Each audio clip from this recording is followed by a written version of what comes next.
महाराष्ट्रातील विधान परिषदेच्या शिक्षक आणि पदवीधर निवडणुकीचा जोरदार प्रचार सुरू आहे। पण नाशिक आणि मुंबई शिक्षक मतदारसंघातही महायुतीत बेबनाव झाल्याचं दिसतंय। त्यामुळे विधानसभा निवडणुकीपूर्वीच महायुतीत खटके उडत असल्याचं चित्र आहे। नाशिकमध्ये तर शिवसेना आणि राष्ट्रवादी काँग्रेस या दोन्ही पक्षांनी आपापले स्वतंत्र उमेदवार उतरवल्यानं आजी माजी पालकमंत्री आमने-सामने उभे ठाकलेत। विधान परिषदेवरून महायुतीत बेबनाव, सेनेच्या उमेदवारांना राष्ट्रवादीचं आव्हान, शिक्षक मतदारसंघावरून दोघात जुंपली, परिषदेच्या संघर्षाचे विधानसभेत पडसाद। उमेदवार पळवापळवी आणि माघार अशा घटनांनी नाशिक शिक्षक मतदारसंघ सुरुवातीपासूनच चर्चेत आहे। आता या मतदारसंघात आणखीन एक नवीन ट्विस्ट आलाय। महायुतीतील दोन घटक पक्ष असलेल्या राष्ट्रवादी आणि शिंदेंच्या शिवसेनेनं एकमेकांना आव्हान दिलंय। त्यामुळे नाशिक शिक्षक मतदारसंघात ठाकरेंच्या शिवसेनेचे संदीप गुळवे, शिंदेंच्या शिवसेनेचे किशोर दराडे, राष्ट्रवादीचे महेंद्र भावसार आणि अपक्ष विवेक कोल्हे अशी चौरंगी लढत आहे। ठाकरेंच्या शिवसेनेत असलेले किशोर दराडे यांना ऐन निवडणुकांच्या तोंडावर ठाकरेंकडून फोडून शिंदे यांच्या शिवसेनेत आणण्याचं काम नाशिकचे विद्यमान पालकमंत्री दादा भुसे यांनी केलं। मात्र याच भुसेंच्या उमेदवाराविरोधात छगन भुजबळ यांचे कट्टर समर्थक म्हणून ओळखले जाणारे महेंद्र भावसार यांना राष्ट्रवादी काँग्रेसनं अधिकृत उमेदवारी दिली। परिणामी जिल्ह्याचे आजी माजी पालकमंत्री समोरासमोर आलेत। दादा भुसे यांनी दराडे यांच्यासाठी बैठकांचा सपाटा लावलाय। महायुतीचे सर्व सन्माननीय पदाधिकारी, सर्व सन्माननीय लोकप्रतिनिधी यांची बैठक आज या ठिकाणी संपन्न झालेली आहे।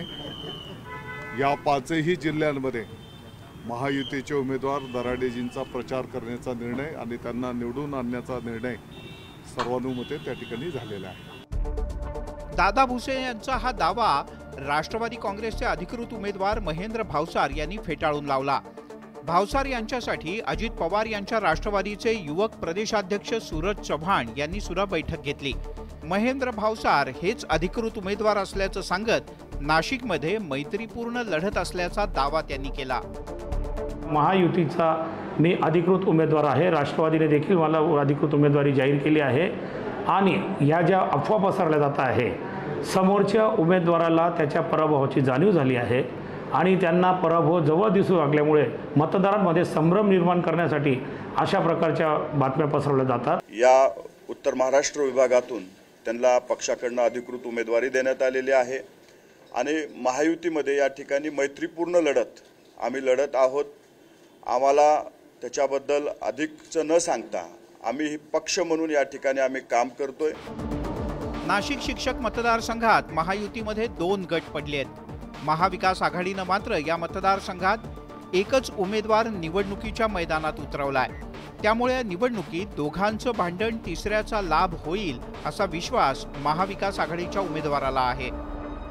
आणि ह्या इलेक्शन्समध्ये महाविकास आघाडी म्हणून आम्ही एकत्रितरित्या लढतोय आणि युतीच्या बाबतीत बोलायला गेलं तर त्यांच्यामध्ये भांडणं आहेत आणि त्या भांडणांचा नक्कीच महाविकास आघाडीला फायदा होईल आणि आम्ही हे इलेक्शन्स जिंकू। माननीय उद्धव साहेब, माननीय शरदचंद्रजी पवार साहेब, माननीय राहुलजी गांधी यांच्या नेतृत्वाखाली महाविकास आघाडी, इंडिया आघाडी ही एकत्रित लढेल। नाशिकप्रमाणे मुंबईतही महायुतीत बिघाडी झाल्याचं दिसतंय।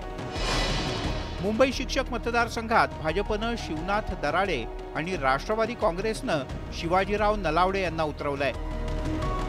शिवसेनेनं शिवाजी शेंडगे तर ठाकरेंच्या शिवसेनेनं जमो अभ्यंकर यासोबतच शिक्षक भारतीचे सुभाष मोरे अशी पंचरंगी लढत मुंबईत आहे।